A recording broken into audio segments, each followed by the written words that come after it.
क्या आपने कभी गौर किया कि बड़े लोग क्यों सादा जिंदगी गुजारते हैं? डॉक्टर नजीर साहब 1960 में गवर्नमेंट कॉलेज लाहौर के दबंग प्रिंसिपल थे। उनके पास सिर्फ 2 सूट थे, एक लॉन्ड्री में होता और दूसरा वो पहन लेते। स्लीपिंग सूट वो बाथरूम में लटकाए रखते।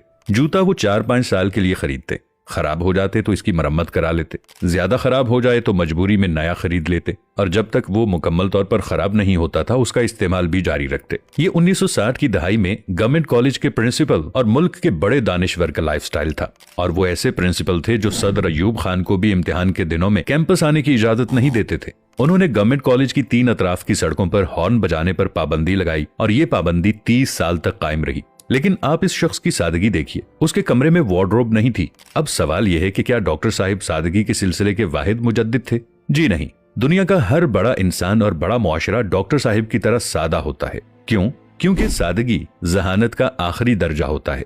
इंसानी जहानत के 5 दर्जे होते हैं। पहले दर्जे के इंसानों को स्मार्ट कहा जाता है। दूसरे दर्जे में ज़हीन लोग आते हैं, ये इंटेलिजेंट होते हैं। तीसरे दर्जे में ब्रिलियंट आते हैं। चौथा लेवल जीनियस यानी आइंस्टाइन किस्म के लोगों पर मुश्तमिल होता है। जबकि इंसानी जहानत का आखिरी दर्जा सादगी होता है, यानी सादगी जहानत की पीक होती है। शायद यही वजह है कि दुनिया के तमाम नबी, औलियाए कराम, साइंसदान और बैनुल अक़वामी लीडर सादा थे। ये छोटे कमरों में इंतहाई जरूरत की चीजों के साथ जिंदगी गुजारते रहे। बड़े मुआशरे भी सादा होते हैं। मैं इस सिलसिले में जापान, चीन और जर्मनी की मिसाल दूंगा। ये तीनों दुनिया की बड़ी मईशतें हैं, लेकिन इनके लोग इंतहाई सादा और आजिज हैं। आप उनसे रास्ता भी पूछेंगे तो ये हाथ जोड़कर आपके सामने खड़े हो जाएंगे। छोटे घरों में रहते हैं और कम से कम वसाइल में जिंदगी गुजारते हैं।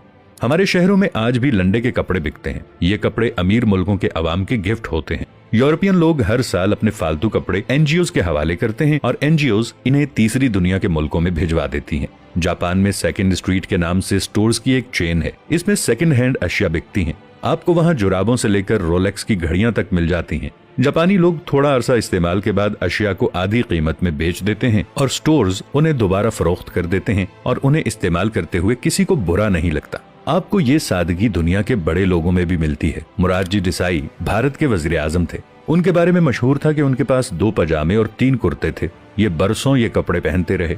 जब वो फट गए तो उनकी बेगम ने कुर्ते काटकर रुमाल बना दिए और देसाई साहिब बाकी जिंदगी वो रुमाल इस्तेमाल करते रहे। एप्पल कंपनी के बानी और मालिक स्टीव जॉब्स ने पूरी जिंदगी जीन्स की सस्ती पैंट और $10 की स्याह शर्ट पहनी। उनके कमरे में फर्नीचर भी नहीं था। वो फर्श पर सोते थे और इंतहाई थोड़ी और सस्ती खुराक खाते थे। मरने के बाद उनकी वार्डरोब से 3 जूते, 2 पैंट्स और 5 घिसी हुई स्लीवलेस शर्ट्स मिली। बिल गेट्स के कपड़े भी सादा और सस्ते होते हैं। आप उसे 3 रंगों के सस्ते सूट में देखेंगे और ये सूट्स भी बरसों इस्तेमाल होते हैं।